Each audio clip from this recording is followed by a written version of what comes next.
public access television.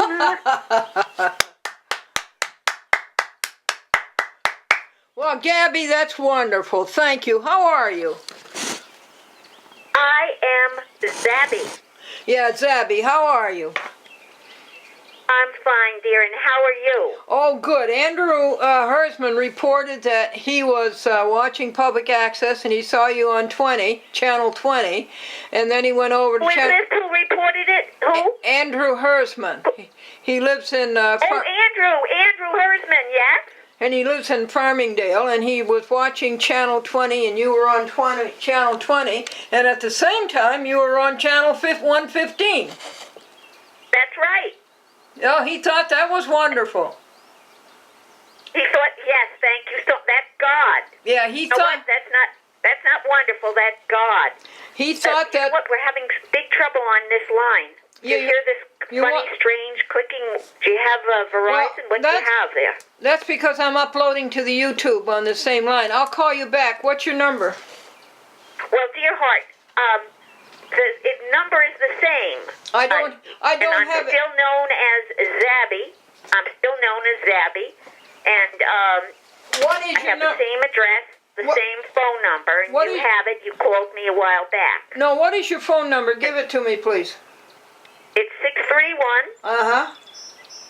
698. 7435. I'll call you back. The same number that you have already. I'll call you back on a different phone, honey. Dear heart, do you think you could do me a favor? I have to just eat something for a second. Do you think you could call me back in about 15 minutes? What's that, 5 o'clock? Would that be okay? Yeah, 5 o'clock? Yes, let me see, 5 o'clock. Or can we do it? You know what? I had a big day today. I gave a talk. Someone invited me. One of the people that sponsored one of those shows that Andrew saw, Andrew, he invited me to the Ethical Cultural Society to give a talk on our form of government here at the local level that I cover, the local politics. And so everybody really liked it. I never thought of doing it. This man saw my television show, public access television show, actually at 10 o'clock, the one on Channel 20. And the man said, Zabby, please come and talk to our group about this and about what you've been doing, putting these people on TV, and how you want the Suffolk County legislature on TV. Do you know these 18 legislators and then County Executive Steve Levy? They have balked. They do not want to get on the government access channel like every other level of government, Glendora. Well, I think that's good that he saw you on public access. Yes. And so they invited me to talk on, and it was very lovely. But I just got back. I got all my stuff unpacked. I have an 1,148 page. I think it's 1,100 and some odd page operating budget from Suffolk County Legislature. They're spending our money, and they don't want to be on television and accountable to the people, to Glendora. Yeah, they're running away. And so I have them on television here tonight at 10 o'clock in Brookhaven, in the town of Brookhaven. I have, guess what, the Suffolk County Legislature bailing out Citigroup, bailing out a bank right here at Suffolk County with Suffolk County tax dollars. We bailed out Citibank. And I have it on film. I have the meeting filmed. It's part 2, actually, tonight at 10 o'clock. And tonight at 6:30 in Brookhaven and Smithtown, I have the meeting where they say that nobody's watching our water. This county that's in charge of our water, they're not watching it.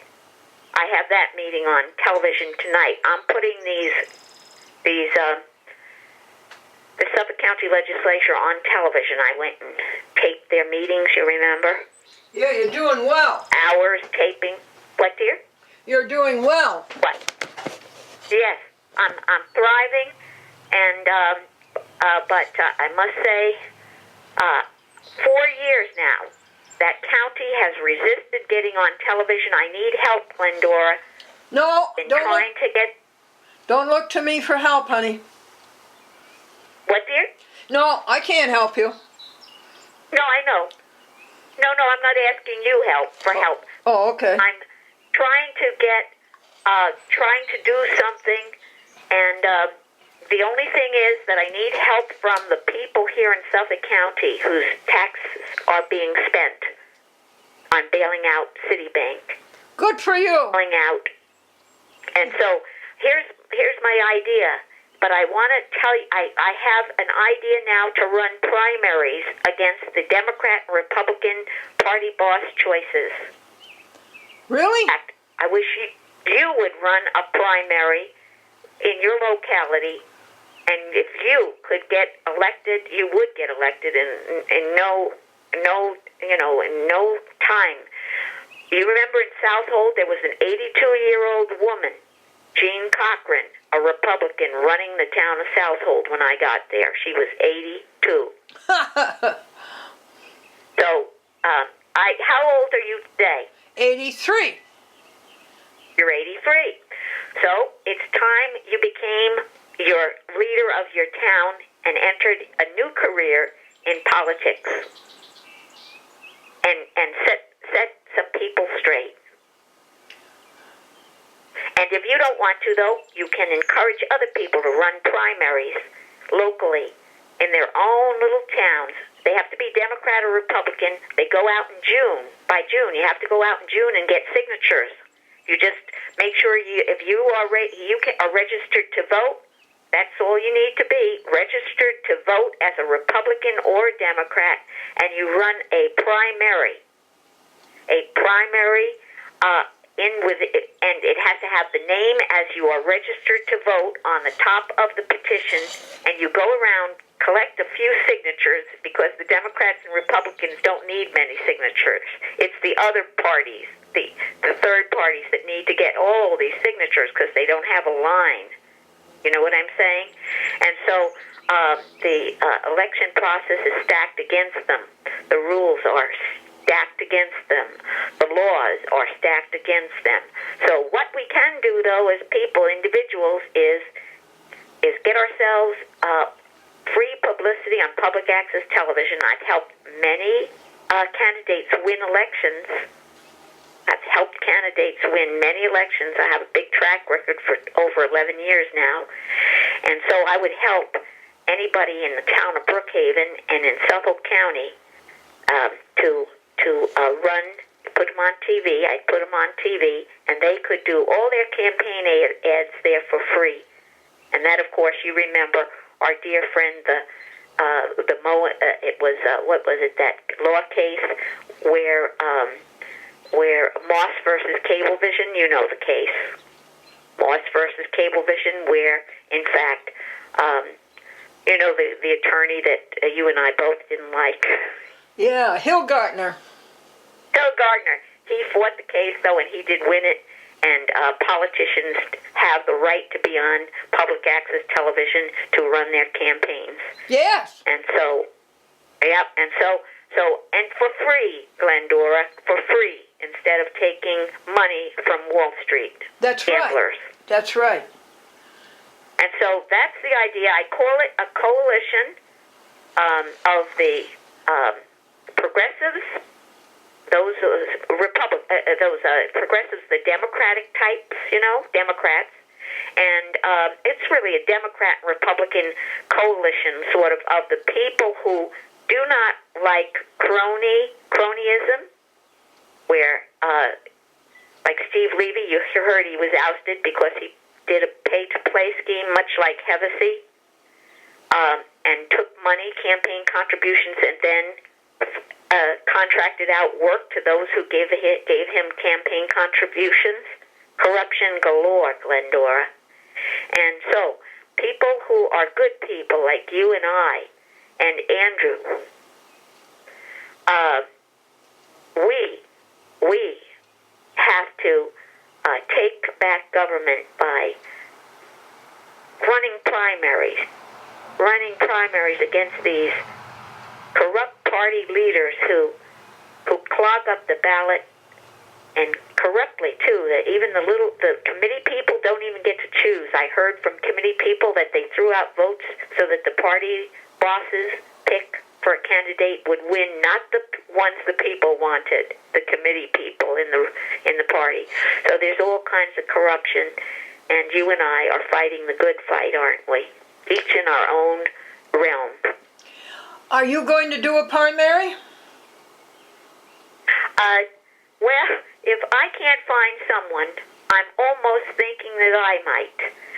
But I don't want to do it, neither do any of the other women I talk to. Nobody wants to do it. You know what I'm saying? Especially women. They don't want to. That's how I wound up on the radio. I tried to get every woman I could to do my program, A Woman's Perspective on Politics, the idea I had. Not one woman would come forward and do it. So I went up there myself and did it. So that's why, and I'm on the radio tomorrow at 1:30 to 2:30.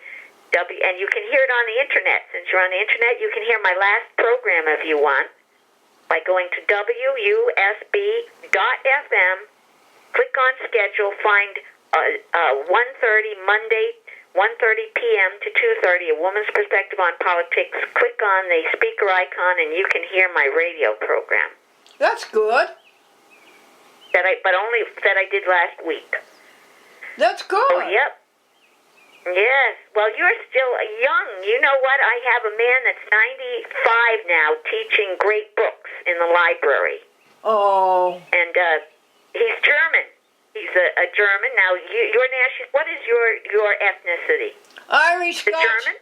Irish, Scotch, and English. Irish, Scotch, and English. Okay. All right. Yes. I happen to have all those nationalities in my family tree as well. Any others? Hungarian and Austrian. Oh yes. Hungarian fighters. So in any case, dear heart, I just of course, May Day, I played today. When I went to this Ethical Culture Society, you've heard of the Ethical Culture No. Society, right? No. They're in New York City. They're all over the United States. The Ethical Culture. Oh, that's good. Up on the Google. Yep. Ethical Culture Society. Oh, yeah. Uh-huh. Yeah. And they have little groups in each little town. You know, every town, some county, they have them. And so, Phil Goldstein, you remember him? Yes. Is he still alive? Yes, he is, and he introduced me to these people in the ethical culture. And guess what, Glendora? One of them, who is the leader of this little group of and this is why I call you a junior. You're still a youngster. The leader of this group is 91. I went to today, and she's a woman.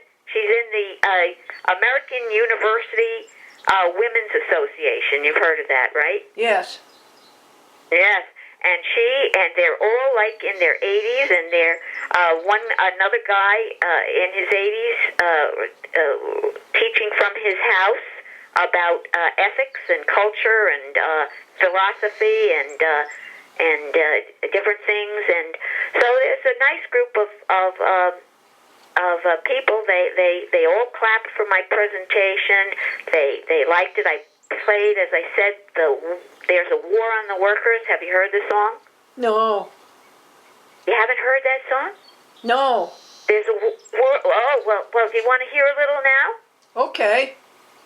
Okay, just a minute. Just 1 second.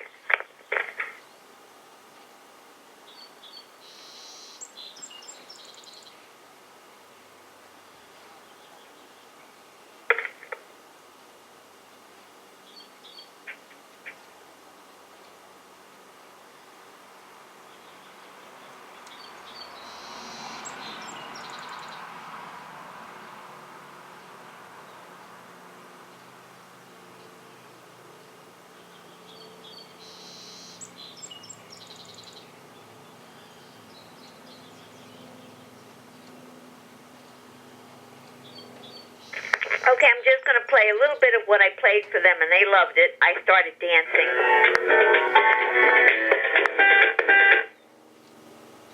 Oh, my goodness.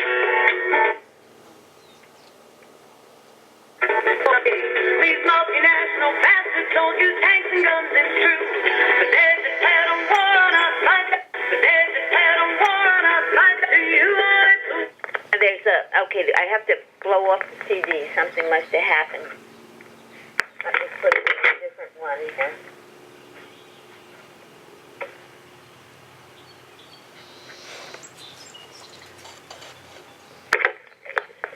Here we go. Try it again.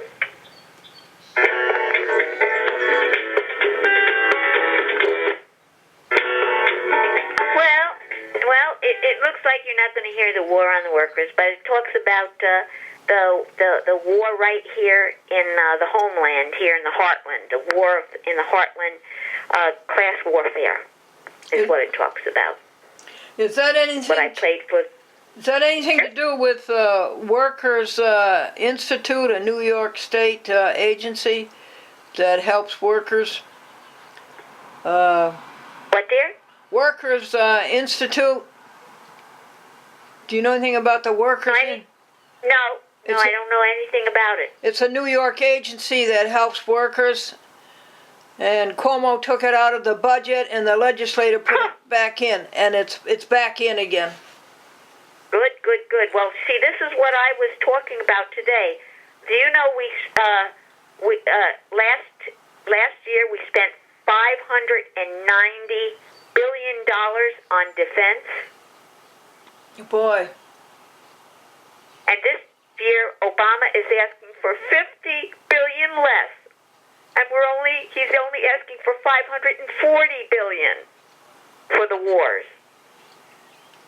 And meanwhile, we have austerity. And of course, I'm following the global scene and all of the revolutions and all of everything. So it's quite a mess. But anyway, dear, I need to eat. And you have sustained me here for a little bit more. And I'm so glad to hear you're doing well and that you're still a youngster. Yeah, thanks. Do you want me? Welcome. Do you want me to call you back? Not. It wouldn't be good today because I really am so. I have to eat, and I'm going to have to cook my vegetables. I'm going to have to see. I was going to sort of dump some sardines down my throat so you could call me back in 15, but that's not going to be good. It might be better for me to, take a good meal and cook for myself and take care of myself. I'm going to have zucchini. And I'm going to... what is your address? What's that? What is your address? Hello? Yeah, what is your address? It's the same address as before. It's post office. Remember the post office box 397? Box 397? Exactly the same. Box 397. Yeah, where? Selden, New York. How do you spell it? S-E-L-D-E-N? Yes, that's it. And the zip code is 119, 117? No, 11784. Okay. Now, and put the dash. All right. Now, dash after that. I know, okay. And now, Zabby, I have to tell you that I'm not going in that direction. I have only one thing to do, and that's to go on TV and teach people how to be happy. Yes, I know that. And I hope that I inspired you. Remember, you sent me the happy book way back. I started telling you how beautiful you sing and how you should be singing to the people. I know you are. Yeah. You see, that is beautiful. Yeah. That is beautiful. I'm so happy Very proud of you. I'm happy to hear from you, and thank you. You're very welcome, dear. The reason I can't hear you is I can hear you. Apparently you can't hear me, but I am using the computer to put all of the archives of the Chat with Glendora on YouTube, and there's 2,500 on there now. How many? 2,400. Lord, you did that by yourself? Pretty much with the help of Andrew and the help of a young high school senior here who works with me. Thank God. You know, I need help badly in that same respect because, you know what? My house is filled with tapes. Do you know that I probably did as many hours of tapes as you? Because those two shows, by the way, at 10 o'clock on Channel 20 and 115, they're two different shows.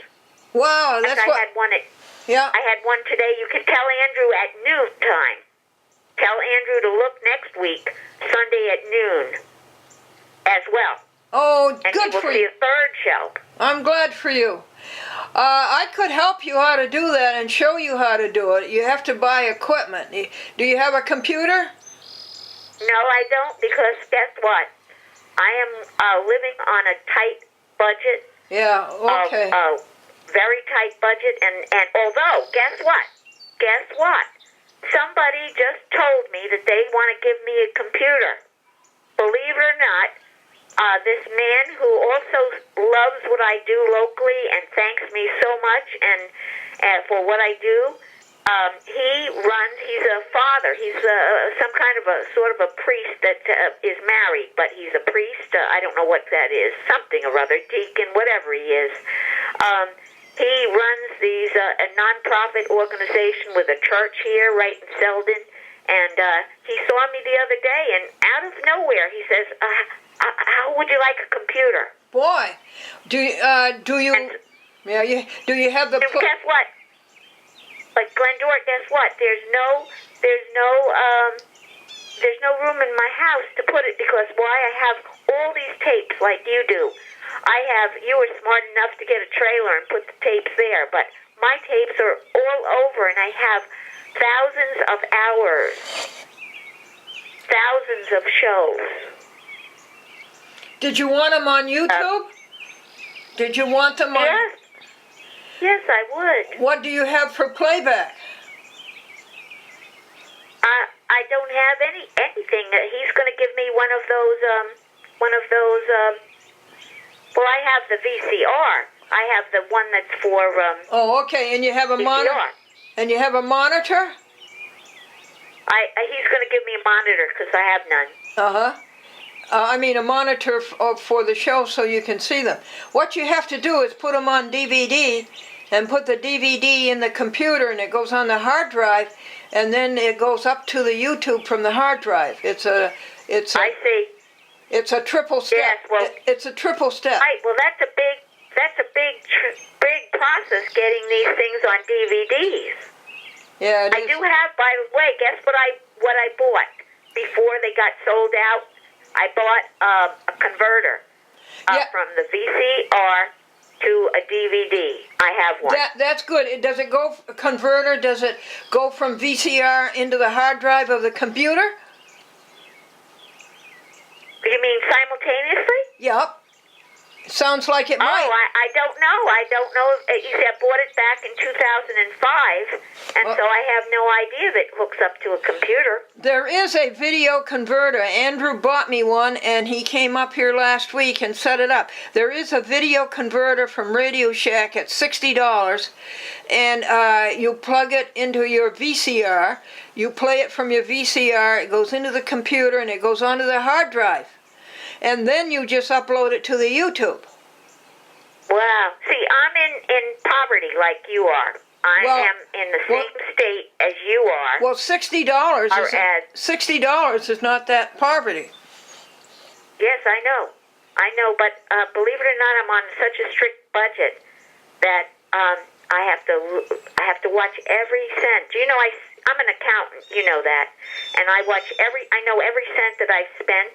I have it all totaled. I know it for all the years that passed. I know every cent, and I've saved money, and I had to save money. So I'm not as well off as you are, as a matter of fact, and so. Did you fix the hole in the ceiling in the kitchen? I did get it fixed, but guess what? And I finally did get the hole fixed in the kitchen. In fact, remember when the water was leaking all through my house? Yep. I got that done in 2006. Good. And I got a roof on my house. Good. That's not cheap.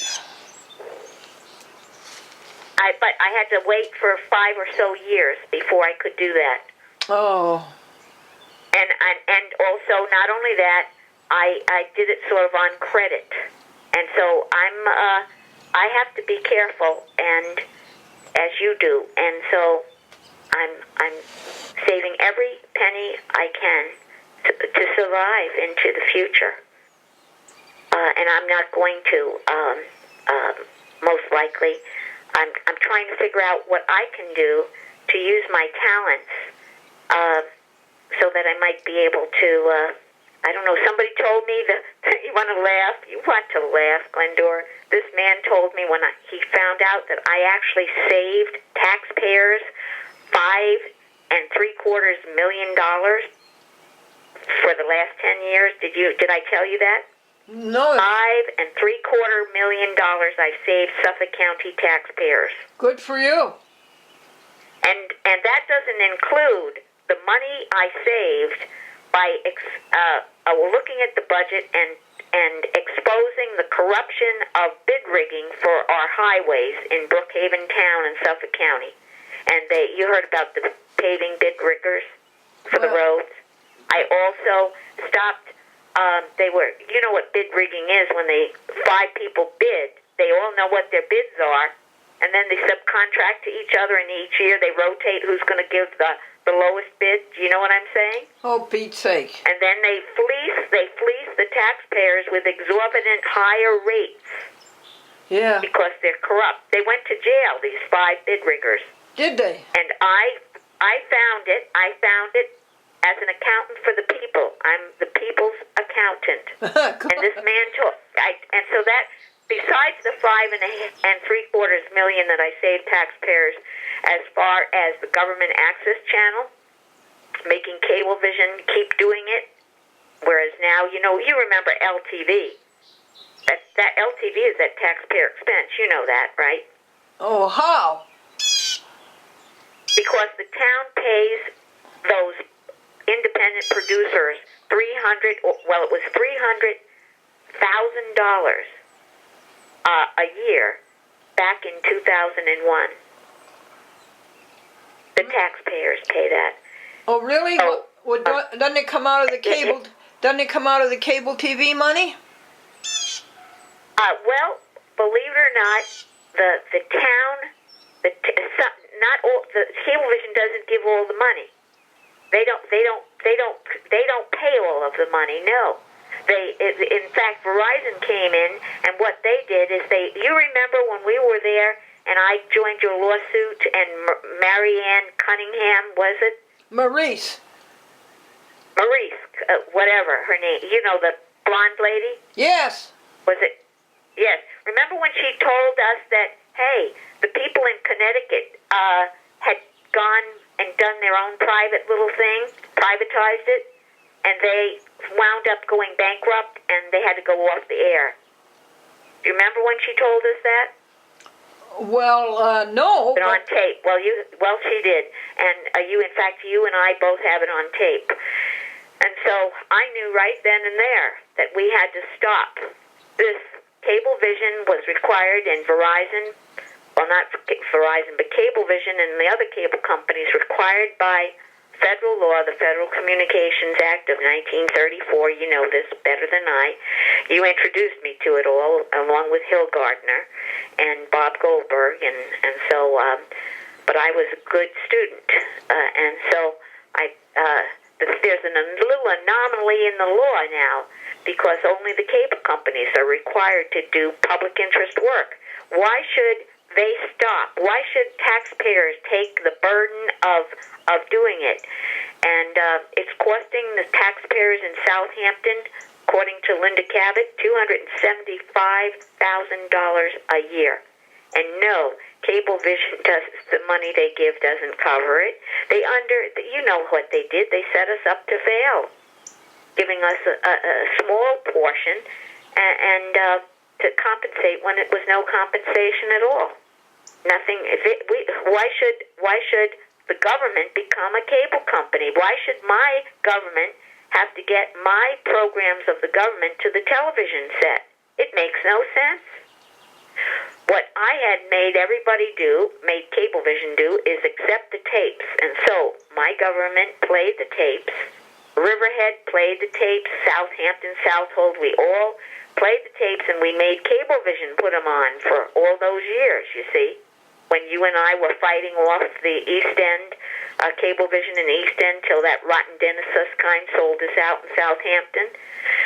And so, no, the Cablevision, we made cable. I'm the Erin Brockovich of Long Island here, fighting Cablevision to make them continue. And they still, in the town of Brookhaven, continue to take our tapes free of charge, not at taxpayer expense. And we use their lights, their cameras, their equipment. When something breaks, who do you think fixes that stuff? Cablevision fixes it. They know how to fix it. They've been in the cable business, television business for years. The town employees, government people, the politicians, they don't know how to run a cable company. Why should they do it? So I have fought. You should see how I had to fight. How many fights I had to have against Cablevision to make them keep doing everything for free as federal law required. Good. And not do it. And you see, but Cablevision would go in and try to talk them in. You know that Joan Gilroy. She went in there and smiled with her pink dresses and everything, and I put her all over the television. She now tells everybody she's the woman in the pink dress. Because I had her all over, and I fought down, fought it all, and so. Well, Brooklyn isn't Brookhaven. But you're so sweet. You're such a wonderful listener. You make people happy, and you are such a wonderful listener. And I do want to hear all about what you've been doing, how you're doing. And I know you're making people happy, but I'm right up on that. I'm up on the happy book. I love my little happy book, in fact. And I'm very happy. And doing God's work is what we're doing. Yes, absolutely.